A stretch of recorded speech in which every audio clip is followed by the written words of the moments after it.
WECS 90.1 FM, Team Focus Radio. I'm your host, So Focus. I got my dude representing Roc-Nation Zone, Rel Carter in the building with me. What's going on, Rel? What's good with you? Just chilling, man. It was a long ride over here, man. From where? From Connecticut. It's like 2 hours. Nah, man, that traffic, man. I remember I had to pick up my cameraman first. So you should have left in the morning. So I did leave in the morning. I rented a car and all that. Come over here, man. So, serious business, man. It's worth it, man. Come here to Roc-Nation, you feel me? Appreciate it. So definitely. So I want to jump straight into the questions, man. So where you from? What you mean? Like where you were born? Where you born at? I was born in Brooklyn. Okay. Raised in Jersey. And how was it growing up in New Jersey? It was cool, in the suburbs, suburban kid. The nice area? Yeah. I respect it. So I'm gonna let the elephant out the room real quick. Everybody knows you're Jay-Z's nephew. So how was it growing up being Jay-Z's nephew, and did he ever give you advice as far as career-wise? It was cool. The regular stuff. You had to watch who your friends was. Yeah. Because you never knew why they wanted to be your friend. Facts. But I mean, whether you're related to somebody famous or not, that should be your intention anyway. Definitely, yeah. No one wants to get used, and you never want people around you for other reasons than they think you're a cool person. That's true. But I want to talk about, you when you were younger a little bit. You used to play basketball. Did you actually get your jersey retired, right? Where? In high school? Oh, hell no. I wish. You wish? I ain't played long enough. I only played my sophomore year of high school. So that's a rumor then? I like it though. It's not a rumor I'm mad at. Yeah, so you're a tall dude. Like, you ever decided you want to go pro at some point? Nah, I used to want to. But then once I stopped playing in high school, then went to college, and then I was just more like, business is what I want to do. I don't want to be the guy who, everybody plays basketball, everybody's good at sports, but let me take my talent and figure out the business world and, So when you went to college, you graduated with a bachelor's degree in business, right? Business management. But why business? Like, why out of every other major you could take? Because right now I'm in communications. Mm-hmm. Why business? Because in business, you learn all the other stuff. So you learn the communication classes, you take the math classes, you take the business law classes. So it's pretty much just doing everything that everybody else do, and just having everything and not just focusing on communication. Because with the business degree, you can do anything. Definitely. So I'm going to say another rumor, right? I heard you used to work for Rocawear, and unfortunately they released you. Is that true? I started that rumor. You started that rumor? Yeah, it's definitely true. It's not a rumor.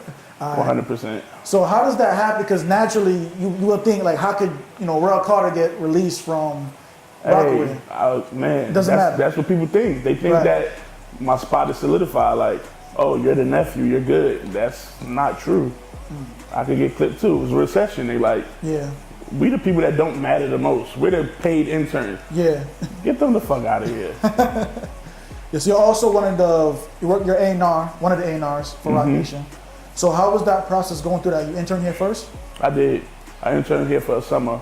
Then after I hit Jay Brown and was like, yo, like, I interned, what's next? And he was like, we all got to talk about it. So I had to wait like a month for them to talk about it and see if this is something they wanted to do. And now I'm here, 5 years strong. Respect, man. I want to talk about the DJ industry panel.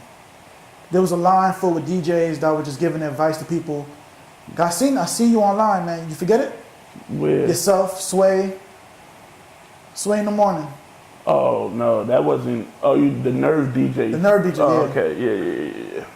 So how was that process, man? It was cool. It was more so question based. Right.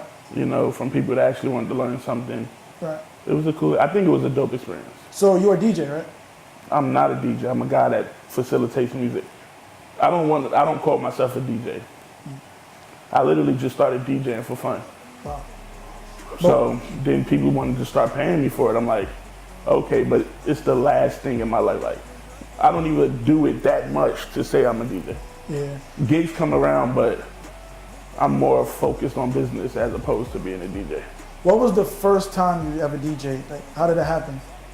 I was in Baltimore at a Duce Day party. And the DJ, I went up to him and was like, yo, I want to DJ. He was like, I got you. Thinking I was joking. So then I went, got a drink, came back like, I'm ready. He like, oh, for real? So then he like, you know how to use a Serato? I'm like, the fuck is a Serato?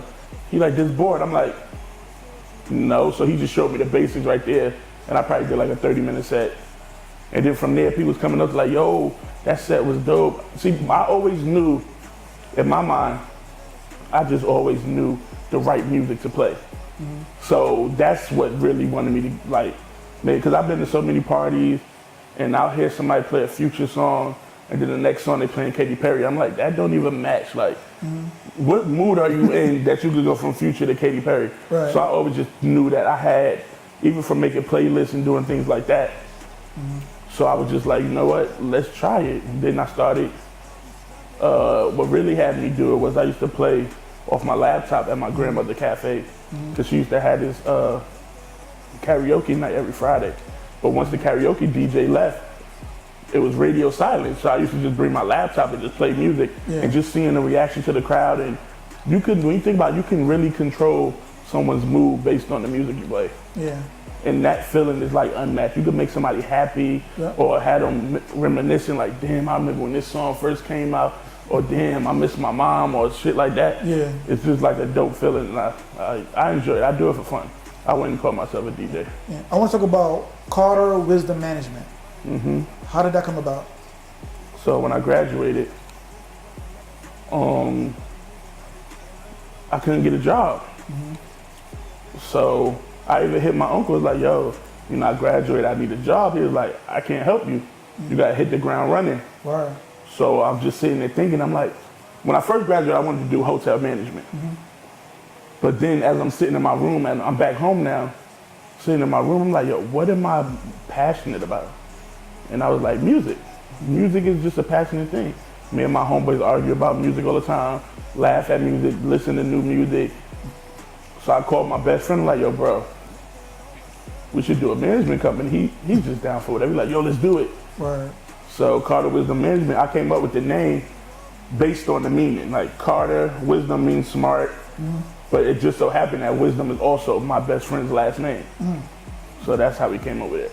Well, So doing the management thing, who are you managing right now? Currently, producer named J-Dot.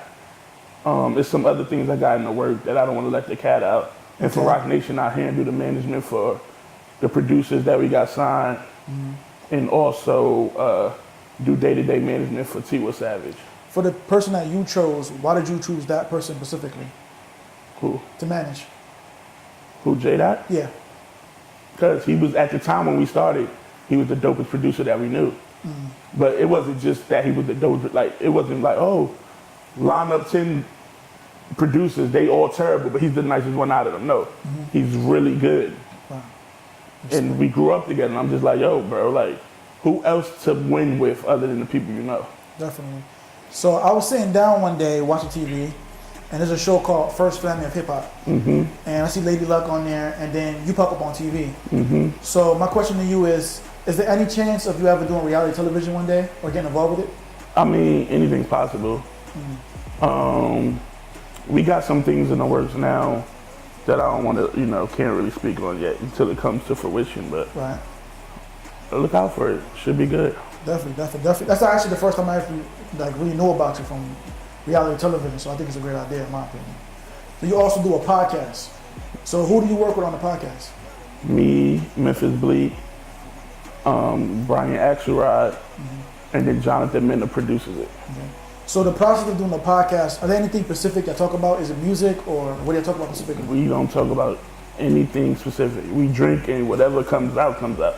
Well, Brian has this thing where he writes notes down, but it's rare that we stick to his notes. So it's just free flowing. Yeah. So what advice would you give to someone that's trying to get involved in the industry? Don't do it. Why not? Why not, man? Nah, I mean, if you're passionate about it, I think you should go for it. If this is something you believe in yourself, and you think you have what it takes to make it in this industry, go for it. There's no advice I can give you that's going to help you, because I can tell you something, but you're not going to get it until you experience it. Definitely. That's how most things are. A lot of people be like, I get it, I understand what you're saying, but, and then when they experience it, be like, oh, that's what he meant by this. But I mean, all I can say is if you're passionate about it and this is something you actually want to do, because it takes passion to be in the music industry. Because no one just wants to be in the music industry just because once they go through what they go through, they're going to be like, that's going to tell them if it's going to make them or break them. Definitely. Once they go through those trials and tribulations, it'll really tell them if they're passionate about it. So you being the A&R, right? There's 100,000 artists out there now, right? Might be more than that, but yeah, but there are a specific random number. Yeah, all my cousins rap, so I know what it is. So what can an artist do to get your attention? Because, and before you answer that, because I go to 937 a lot, and I hear so many stories about people dropping off CDs, where CDs don't even, I don't even know if people do that anymore. Can't do nothing with that. Can't no more. So what can they do to get your attention? I mean, to Roc-Nation? they could hit me up. I'm on every social media platform. You know, a lot of people DM me and ask me for my email. I give it out. I mean, people approach me on the street sometimes. You know, they just need to come right. Definitely. I mean, it's easy to get my attention. I don't know if your music is gonna keep my attention though, but definitely. I give anybody a shot if they passionate about it. You know, I want everybody to win. So if somebody be like, oh, I got this CD, I'm not gonna take the CD because I can't listen to it. But they got like a jump drive or DM me like, what's your email? I give them my email. It doesn't matter to me. Yeah. So how often do you listen to music? Because I'm sure you listen to music all day, every day. All day, every day. Right. Well, so if you found a record that's hot, like do you separate it? Like, okay, all these music right here is hot. This is trash. Throw it away. Like what's that process that make you say, okay, this is what I'm gonna rock with? I mean, if I think something is hot, I send it off right away, so I don't forget. Right. So, send it to the rest of the A&R team, see how they feel about it, and then we move from there. Now, I also see you speak real good about Kevin Liles, like real positive online about him. So what advice did Kevin Liles give you at some point? We had a talk, and he explained to me that it only takes one. That being a manager, it only takes one person to make you a success, one artist. You don't need 50,000 artists to be a successful manager. If you get one artist that blows up, then that's all it really takes. Respect. So 5 years from now, where do you see yourself? Where can you see Rel Carter in 5 years? Not in this damn industry. Well, why not? Why? Who wants to be in the music industry forever? Yeah. I mean, I love it. I will always have a part in music, but I just know that my career is going to be bigger than what I could do in music. Do you know exactly what you want to do yet? Or you just figured out? I'm doing everything, I'm going to do. Me and my brother got this thing called the Carter Boys. You see, we got our own cups. You see, we out here.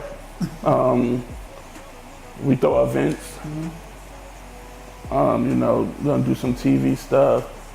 I'm getting heavy in the tech world. Got a few apps on market now.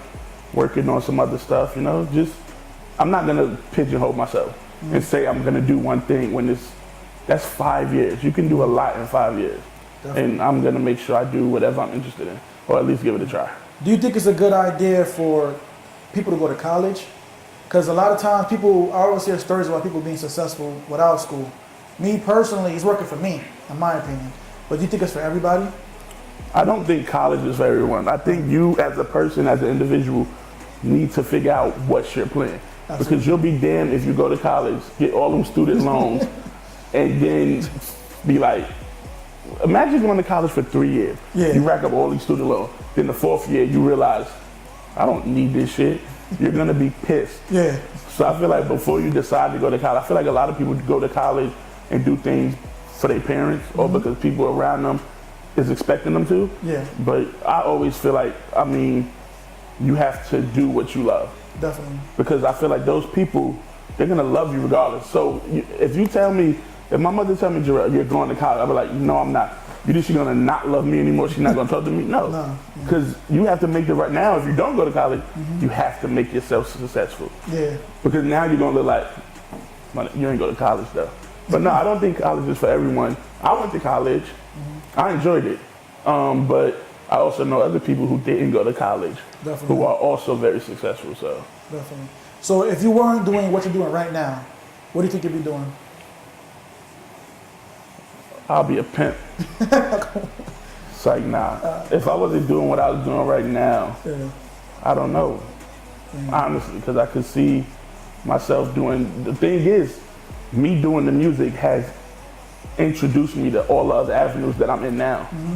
So I feel like if it wasn't for the music, I wouldn't be able to know what I'm doing in the tech world. And, you know, me working here is what really got me and my cousin B High Close, who introduced me to all the tech people that I know to get these deals done that we're doing. So I feel like people they say like this, the music industry could take you across the world, just by being in the music industry. I went to Africa last year. Had nothing to do with music though, to a tech conference with somebody who I met through music. So, I mean, I couldn't say where I would be if it wasn't for music, because music takes me all the places that I need to go or that I want to go. But getting back in the college for a second, I seen someone emailed you to speak in front of your college, the university you graduated from, right? Yeah, Dr. Harrison, my Harrison. provost. Did you get a chance to do that? I did it. I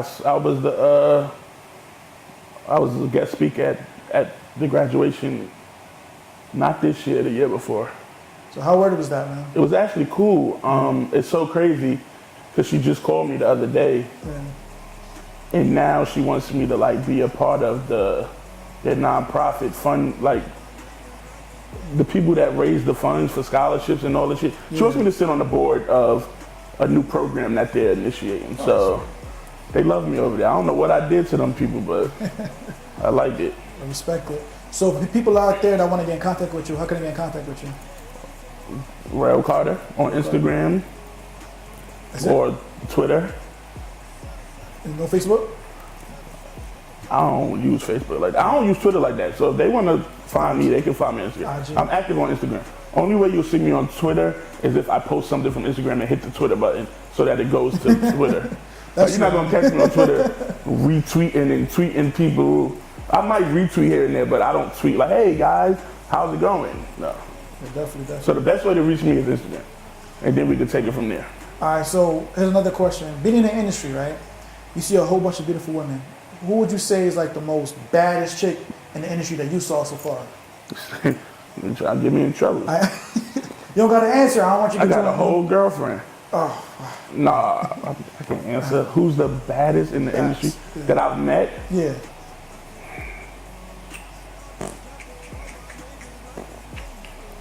I don't know. I met a lot of pretty women. I can name some names for you if you need. Just, you know, Cool, go ahead. like Rihanna. Okay, she's cool. Karuchi. I'm not a fan. I'm a fan of Rihanna, but I'm not like in love with her the way everybody else is. I definitely fucks with her though. But I know Ashanti's a big one. Everybody that I know tells me Ashanti's She's bad. cool. I met Gabrielle Union. She's beautiful. But Jennifer Lopez? She's beautiful. Let's see. Cassie's beautiful. Yeah. I just met Cassie like a couple months ago. Man. There's a lot of people. I never met Karuchi, but we was in the same restaurant before. Man. She's actually very, very pretty. She's just little as shit, but she's very, very pretty. It's all right, it's all right. I mean, there's a lot of beautiful. Everyone's beautiful. Yeah.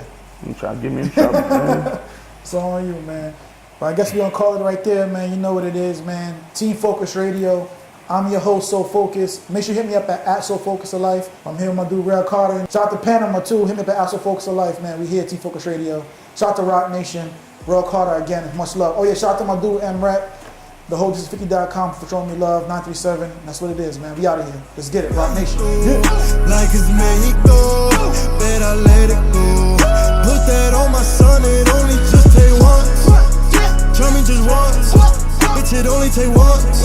All it take is just one more. All I need is just one. Yeah, it only take one.